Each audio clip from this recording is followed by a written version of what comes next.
Hello and welcome to the Controller Talk podcast presented by Danfoss North America. Our goal is to bring you information about using Danfoss controls in the supermarket and warehouse industry, specifically in the US and Canada.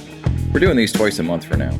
You can catch these podcasts wherever you get your podcast, and it's also available through the Danfoss Ref Tools app. For the video version, check us out on the Danfoss North America YouTube page. Search for Controller Talk to see our video collection. I'm Dave Yoder, along with Chris Brown. So Chris, you ready to talk about Ravens? That was a little disappointing, wasn't it? Well, for you, it certainly was, yeah. The good news for us Baltimore fans is the Orioles got sold less than a week later, so things got much better, much quickly. You just talk about the Orioles now, right? Yeah. Everybody knows how it goes by now. I just keep moving on to the next team. Okay. So. You don't want to talk about offensive coordinators or anything like that this time? Nope. We'll just move on. Okay. All right, we can do that. All right. So, did you know that there is a game out there that when you lose, you really win? This is according to Stephen Wright. So if you know him, if you know the comedian, you'll understand. Yeah. So there's a game when you lose, you really win. It's called musical electric chairs. Okay. All right. I get you. We'll pipe in some audience applause in the background. All right. So, hey, let's get into some real stuff here. We've been talking about CO2 this season, and we're going to continue that. We're not going to move up to the 501 course just yet. We're going to talk about the service tool software. You've had a little bit of fun with this here recently. Oh, yeah. You're walking around a little more swagger in the office now. That's right. Yeah. I was in a couple situations where I was sort of forced to use it and have a new appreciation for what we can do with pack controllers and all that good stuff now. Yeah. Yep. That's one way to learn, right? It's the best way sometimes. Right in the deep end. Yep. So yeah, the service tool software is one of those things where you don't usually pull it out unless you need it. And then when you need it, you're like, how does this work? So, yeah, we've been talking about these pack controllers, and some people used them for a while now on the 750 case controllers. But, yeah, we've been talking about these for a while, and so you can plug right into them with your laptop, and it'll allow you to see what's happening in the controller live, and you can override things, and you can back up files and load files and all kinds of stuff. Yep. But if you're on the web and you're searching for it, the service tool software is also known as the AKST 500.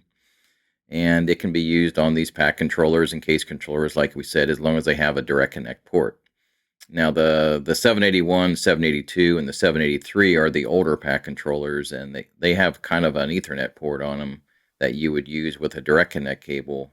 But then the 781A, the 82A, and the 83A, they all have this USB-B port, which kind of looks like a square port. And all you need to connect to those is just a USB A to B cable. And a lot of people call those a printer cable. It looks like a regular USB rectangle on one end, and it's square on the other end. Yep. And before we move on with that, we've plugged it a few times, but we have that danfoss.com/supermarket support site where we've got a good bit of material.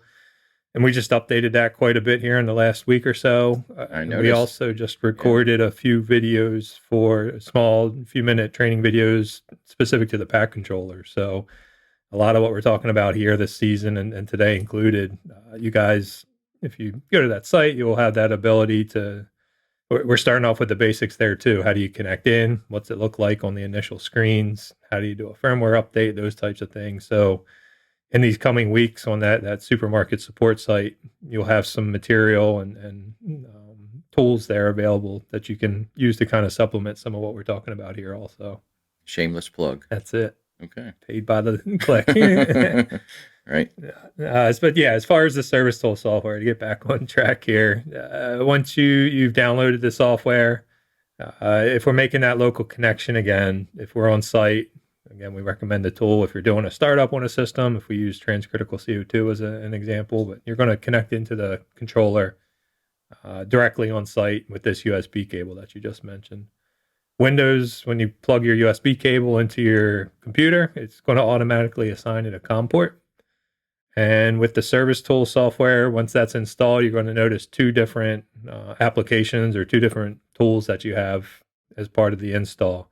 One of them's just labeled service tool, and the other one's going to be labeled configuration. So if you go into configuration the first time when you first open up the software, this is a part of the tool you're going to be using. Not opening this every time you connect.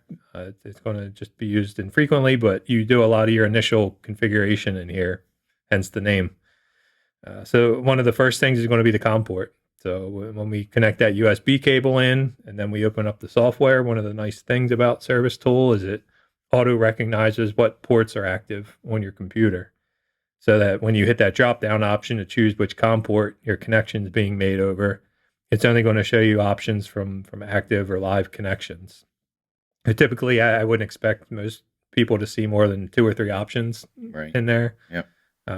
So I mean, if you don't know for sure, you could go into the device manager on your computer, but you could also just do a little trial and error and pick one. And if it doesn't work, go back and try the other one. And then you should be able to get in with that other choice. If you have to change that, you do that. And then the other options you'll see on that pop-up window within that configuration setup, you can do something like auto login as a supervisor. You're configuring your units of measure between metric and imperial. You can set your language. So things like that are all what you're configuring, and that's why you don't have to use it every time you open the software up. It's just an initial configuration. Yep.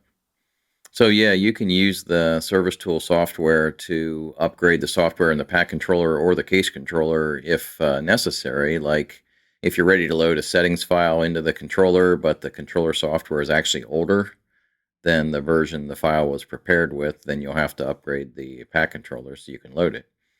And then, the first time connection to a pack controller is going to take a few seconds longer to load it because it's loading a file from the controller itself.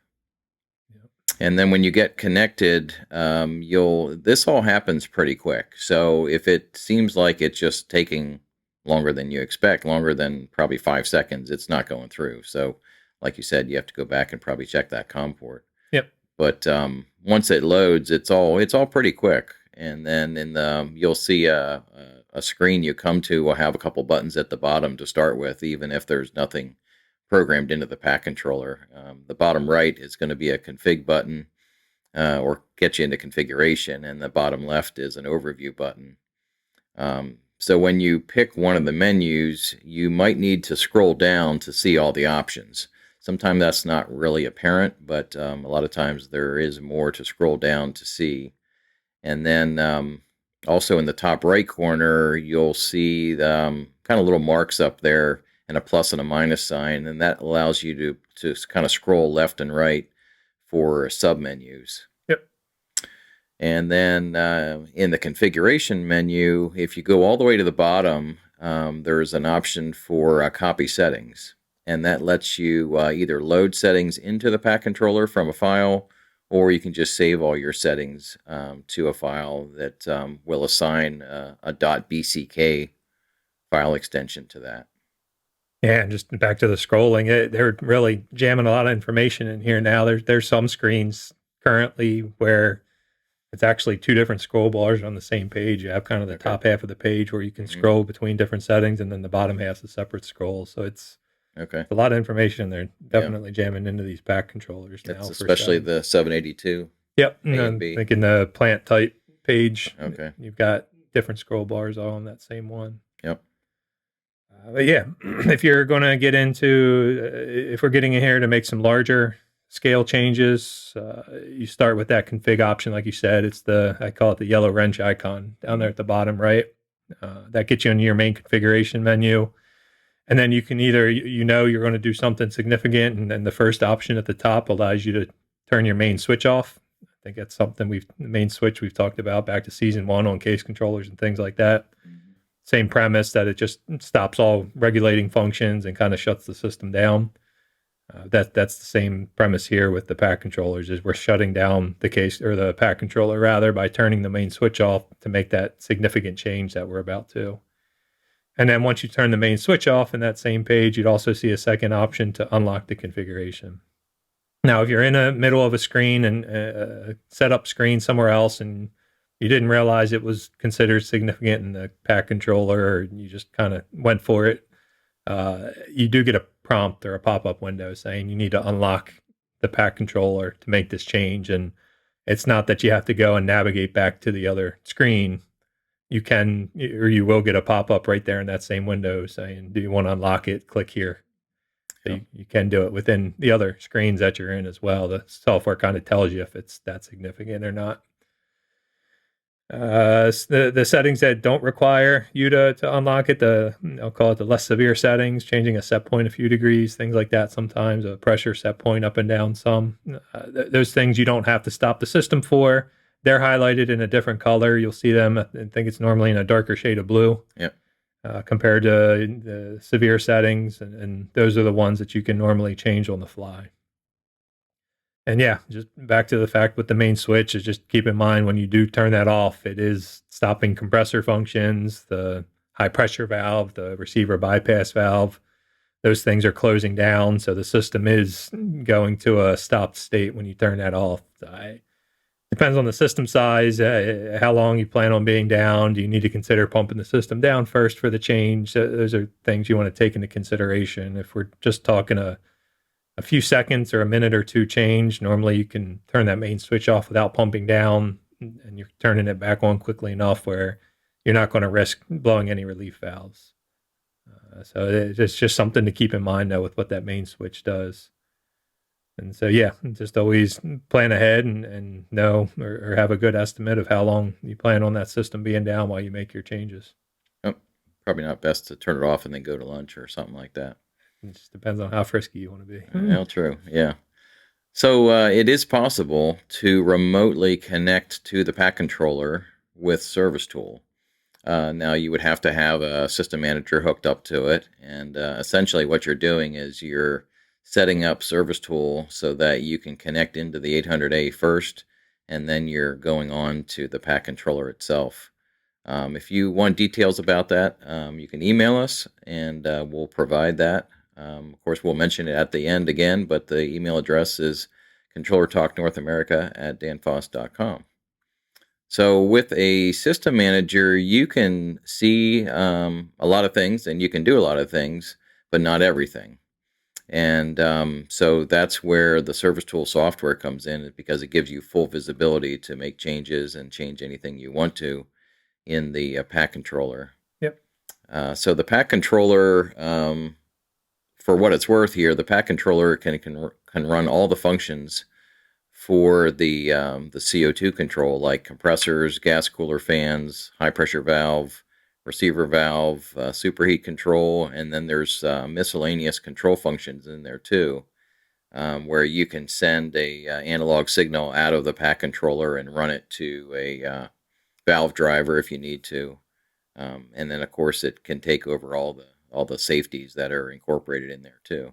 Yeah, really. If we've got an OEM who wants to do something unique that we just can't accomplish with the other sections of the pack controller, that's where it's called general purpose section, but that's where that would come into play, is some of the unique things they may want to do with the rack, heat reclaim, whatever it might be. Okay. All right. So let's move on to a question for you to answer. Try to answer. Yeah, there you go. Yeah, we'll go back and figure out your average, what your GPA looks like at this point. But Chris Davis batting average comes to mind. Go ahead. Under 200. Yeah. So this time around, I'm going to ask you something about Service Tool, of course. But according to the well-known Dwayne Mayer from Danfoss, never heard of the guy. Denying him already. According to Dwayne, what's the recommended font size when you set up Service Tool? If Dwayne says it's right, it's right. So I feel like this is a very subjective question. Yeah, it could be, but hey, some guys might go for 72 here. Some guys might go for 12. There's probably a limit. So yeah, I'm going to go with the default, whatever the default is in there. You don't know what the default is, do you? Obviously. So yeah, Dwayne said 16. Okay, is the recommendation. Although you can set it to scalable, but I haven't played around with to see how that really translates. Might depend on the last time you went to the eye doctor. Well, that could be. Yeah. He's no spring chicken, is he? We'll wait for his feedback on after this comes out. See if he really listens to this or That's not. right. That's right. Okay, so I can give you partial credit on that, but I can't give you full credit. Thanks. I'll take what I can get. Right. So as far as listener mail goes, I'm getting a lot of spam with Arabic in it. So I don't know if that's you or somebody else, but we're going to move on since we don't have any good listener mail topics right now. All right. And yeah, so we'll see if we have listener mail for us next time. I do want to mention that for, there's a lot of people that work together to put this podcast together. We did add another staff person, by the way. I mean, maybe you didn't know, but we have someone in charge of our antique IT equipment, a sweet old lady named Dot Matrix. You may know her. You probably see her walking around the building. So, yeah, if you'd like to drop us an email with a suggestion for topics to cover or a question or comment, you can always email us at controllertalknorthamerica@danfoss.com. Thanks for listening. Our audio engineer is Raul Garcia. Maria and the new guy, Josh, are still behind the scenes making this all happen. And until next time, for Chris Brown, I'm Dave Yoder. Stay cool.